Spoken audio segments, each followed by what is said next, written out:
et qui maintiennent l'esprit village, la convivialité et la proximité.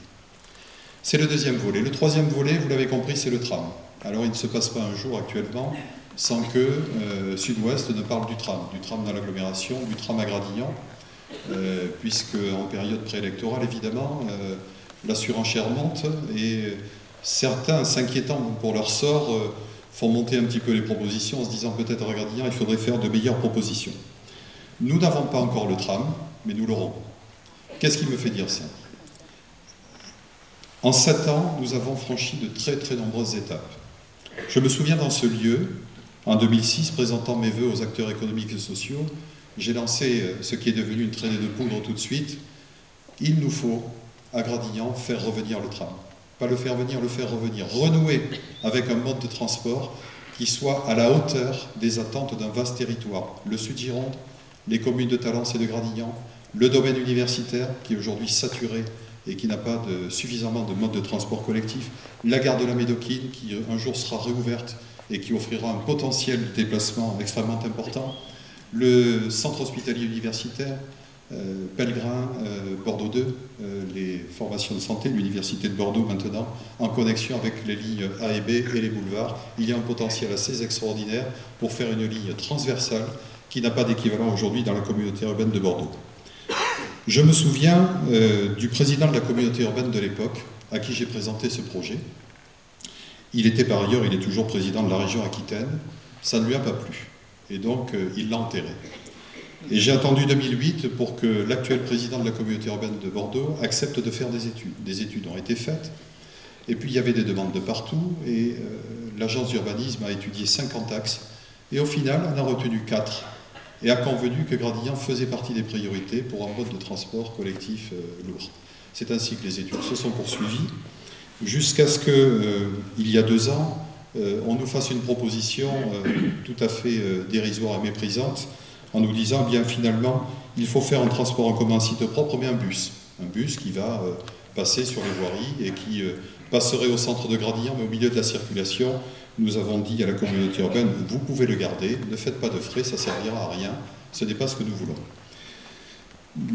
Entre-temps, nous avons négocié avec la ville de Talence pour trouver le meilleur tracé. Le tracé, nous l'avons trouvé, et aujourd'hui, la communauté urbaine de Bordeaux a acté un tracé, Pellegrin, Médoquine, Campus, Talence, Gradignan, par le quartier Favard et un nouveau franchissement sur la Rocade, et jusqu'au sud de la commune. Dernièrement, le président de la communauté urbaine a proposé pour Saint-Médard-en-Jalles, mais aussi pour Gradignan, ce qui, pour les plus anciens, vous vous en souvenez, ressemble à un trolleybus, c'est-à-dire un tram sur roue, dont j'ai appris depuis qu'il avait quand même un rail, puisqu'il y a un guidage par un rail. Donc on est passé des pneus à un rail. Donc je pense que maintenant il faut le 2e rail, et nous serons au tramway.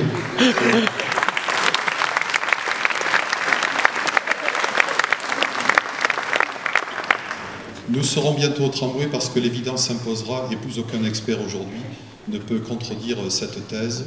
Il y a à l'évidence, dans une métropole qui grandit, et dans un campus aussi vaste, et dans un territoire girondin sursaturé de circulation automobile, il y a un besoin de transport collectif, et ce ne sont, comme nous disent certains, ni la marche à pied, ni le vélo, ni le covoiturage, et il faut utiliser tous ces modes de transport, bien évidemment, qui seront à la hauteur des flux importants, des milliers de voyageurs qu'il faut transporter tous les jours sur cette ligne. Donc nous allons y arriver, et je dirai prochainement au président de la CUP qui achève son mandat, encore un petit effort, mais je dirai surtout au prochain président de la communauté urbaine de passer aux actes.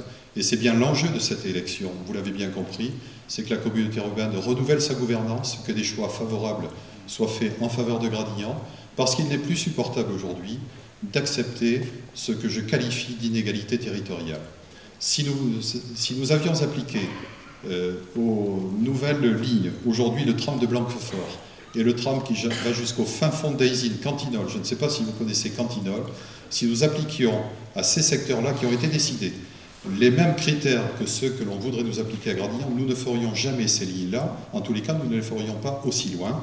Et je crois que la noblesse de la fonction politique et d'un président de la communauté urbaine, c'est de dire tous les territoires doivent être desservis, et il n'est pas raisonnable, il n'est pas normal de se servir parce qu'on est président de la communauté urbaine et que l'on veut représenter son territoire. Il faut prendre de la distance, servir l'intérêt général, et demain, c'est-à-dire aujourd'hui, l'intérêt général est à Gradignan.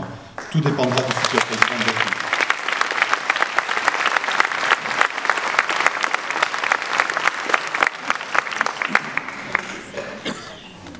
Nous avons fait un choix de gouvernance communautaire. Vous savez que nous sommes rattachés au groupe Communauté d'avenir, à la communauté urbaine. Ce n'est pas un choix politicien, c'est un choix de gouvernance, c'est un choix de méthode de gestion et c'est un choix de priorité pour la ville. Je disais de cette équipe, ce sera Gradignan d'abord. Eh bien, pour ce projet-là, nulle considération politique, c'est Gradignan d'abord. J'ai évoqué